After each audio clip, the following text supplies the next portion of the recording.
আজ খবরের দিকে নজর রাখবো। জয়গাতে শিশুকন্যাকে ধর্ষণ করে খুন, 7 বছরের শিশুকন্যাকে ধর্ষণ করে পুড়িয়ে মারার অভিযোগ। অভিযুক্তকে নেপাল সীমান্ত থেকে গ্রেফতার করেছে জয়গা পুলিশ। আরো 2 জনকে আটক করে জিজ্ঞাসাবাদ চলছে। গত 15ই অক্টোবর থেকে নিখোঁজ ছিল শিশুকন্যা। চাউমিনের লোভ দেখিয়ে তাকে নিয়ে যাওয়া হয়েছিল, এমনটাই অনুমান। ধানতরাশে কেয়ারশেড গোল্ড অ্যান্ড ডায়মন্ডে এসে গেল সুবর্ণ সুযোগ। হলমার্ক ও HYD কোডযুক্ত প্রতি গ্রাম সোনার গহনায় পাওয়া যাচ্ছে 600 টাকা ছাড়, সঙ্গে উপহার। পুলিশের এই বিষয় নিয়ে কি বলছেন বিজেপি সাংসদ মনোজ টিগ্গা এবং SDPO প্রশান্ত দেবনাথ, শুনুন। জয়গাতে একজন 7-8 বছর একজন শিশুকে ধর্ষণ করে যেভাবে পুড়িয়ে মারা হয়েছে, তার 7 দিন পরে, তার 7-8 দিন পরে তার বডিটা পাওয়া গেছে। তাতে প্রমাণিত হচ্ছে যে একজন মহিলা মুখ্যমন্ত্রীর শাসনকালে কিন্তু আমাদের মায়েরা সুরক্ষিত নয়, আমাদের বোনরা সুরক্ষিত নয়, আমাদের ছেলে মেয়েরা সুরক্ষিত। পশ্চিমবঙ্গে আইন শৃঙ্খলা বলে কিছুই নেই, আইনের কোনো ভয় নেই। এখন প্রশাসন কঠোর হাতে এই ধরনের ঘটনার সাথে যারা যুক্ত থাকবে, কঠোর হাতে যদি কোনো পদক্ষেপ না নেয়, কোনো শাস্তি না দেয়, তাহলে নিশ্চিতভাবে এই ধরনের ঘটনা ঘটেই চলবে। কেননা সরকারই তো আড়াল করছে, প্রশাসন আড়াল করছে, স্বাভাবিক কারণে যারা এই ধরনের ঘটনার সাথে যুক্ত আছে তারা উৎসাহিত হচ্ছে। আমাদের কাছে এখন পর্যন্ত যা ইনফরমেশন আছে যে অ্যাকিউজড বাবলু মিয়া উনি ড্রাঙ্ক ছিল, তো ড্রাঙ্কেন অবস্থায় বাচ্চাকে বলেছিল চাউমিন খেতে নিয়ে যাচ্ছে। তো ওই চাউমিন খেতে নিয়ে যাচ্ছে, তখন যে হাত ধরে টেনে নিয়ে যাচ্ছে, তখন সেই সিসিটিভি ফুটেজটা আমরা পেয়েছি।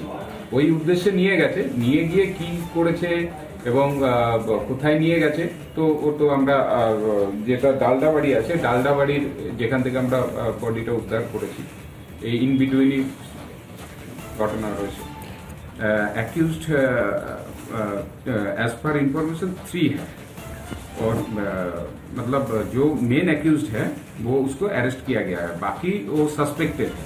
2 सस्पेक्ट का नाम आया है जो कि ऑलरेडी हम लोग पूछताछ कर रहे हैं। पहले तो किडनैपिंग केस बना था, बाद में हम लोग 6 पॉक्सो भी ऐड किए हैं और मर्डर का सेक्शन भी ऐड किया है।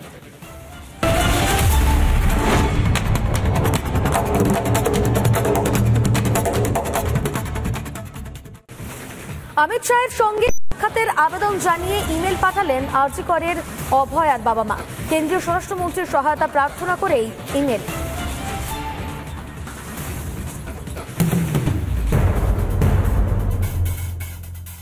কেন্দ্রীয় স্বরাষ্ট্রমন্ত্রী অমিত শাহকেই ইমেল করলেন অভয়ার মা বাবা। তার কাছে দেখা করার সময় চাইলেন অভয়ার পরিবার। অভয়ার বিচারের দাবিতে চিকিৎসকরা তাদের আন্দোলন চালিয়ে যাচ্ছেন, আইনজীবীরা আইনের সূক্ষ্ম ধারা তুলে আনছেন। আর এরই মধ্যে কেন্দ্রীয় স্বরাষ্ট্রমন্ত্রী অমিত শাহকে ইমেল করলেন অভয়ার মা বাবা।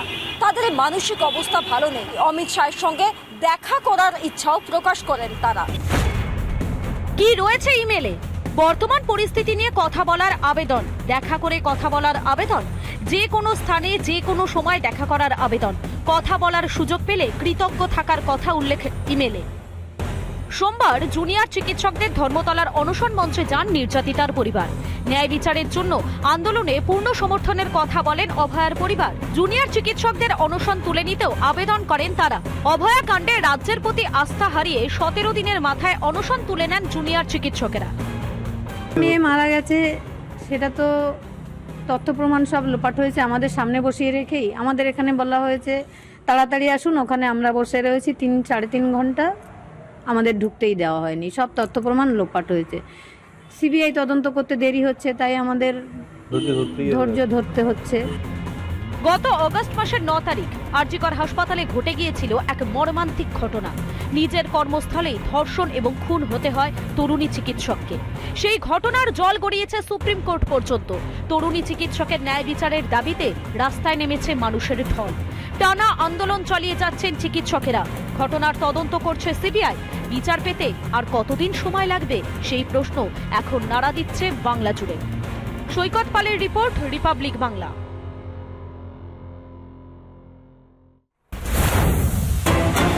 চিকিৎসকের সাসপেনশনের নির্দেশে স্থগিতাদেশ কলকাতা হাইকোর্টের। সাসপেন্ড হওয়া চিকিৎসকদের মামলা, 47 জন চিকিৎসকের সাসপেনশনের নির্দেশে স্থগিতাদেশ। চিকিৎসকের সাসপেনশনের নির্দেশে স্থগিতাদেশ কলকাতা হাইকোর্টের। সাসপেন্ড হওয়া চিকিৎসকের মামলা 47 জন চিকিৎসকের সাসপেনশনের নির্দেশে স্থগিতাদেশ কলকাতা হাইকোর্টের।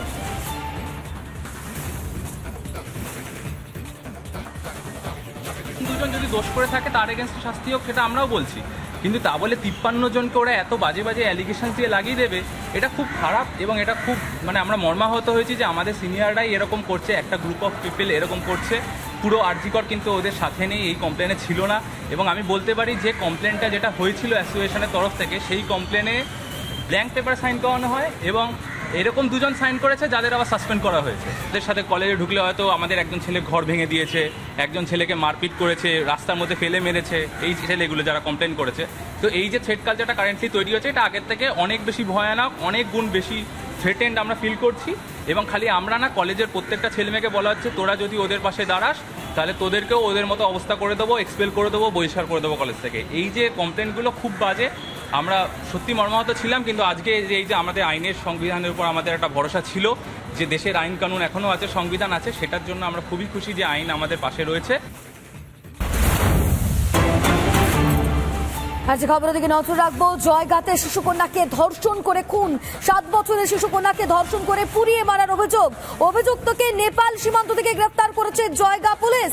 আরো 2 জনকে আটক করে জিজ্ঞাসাবাদ চলছে। গত 15 অক্টোবর থেকে নিখোঁজ ছিল শিশুকন্যা। চাউমিনের লোভ দেখিয়ে তাকে নিয়ে যাওয়া হয়েছিল, এমনটাই অনুমান পুলিশের। এই বিষয় নিয়ে কি বলছেন বিজেপি সাংসদ মনোজ টিগ্গা এবং এসডিপিও প্রশান্ত দেবনাথ, শুনুন। জয়গাতে একজন 7-8 বছর একজন শিশুকে ধর্ষণ করে যেভাবে পুড়িয়ে মারা হয়েছে, তার 7 দিন পরে, তার 7-8 দিন পরে তার বডিটা পাওয়া গেছে।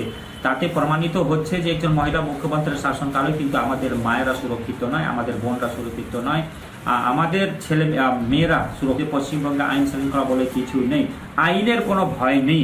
এখন প্রশাসন কঠোর হাতে এই ধরনের ঘটনার সাথে যারা যুক্ত থাকবে, কঠোর হাতে যদি কোনো পদক্ষেপ না নেয়, কোনো শাস্তি না দেয়, তাহলে নিশ্চিতভাবে এই ধরনের ঘটনা ঘটেই চলবে। কেননা সরকারই তো আড়াল করছে, প্রশাসন আড়াল করে, তো স্বাভাবিক কারণে যারা এই ধরনের ঘটনার সাথে যুক্ত আছে তারা উৎসাহিত হচ্ছে।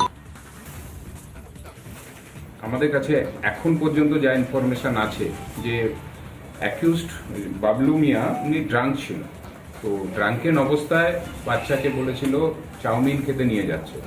তো ওই চাউমিন খেতে নিয়ে যাচ্ছে, তখন যে হাত ধরে টেনে নিয়ে যাচ্ছে, তখন সেই সিসিটিভি ফুটেজটা আমরা পেয়েছি।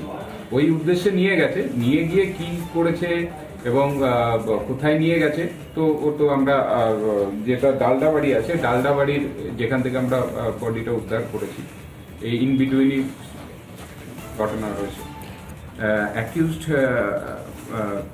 एज पर इंफॉर्मेशन 3 है और मतलब जो मेन एक्यूज्ड है वो उसको अरेस्ट किया गया है। बाकी वो सस्पेक्टेड है, 2 सस्पेक्ट का नाम आया है जो कि ऑलरेडी हम लोग पूछताछ कर रहे हैं। पहले तो किडनैपिंग केस बना था, बाद में हम लोग 6 पॉक्सो भी ऐड किए हैं और मर्डर का सेक्शन भी ऐड किया है।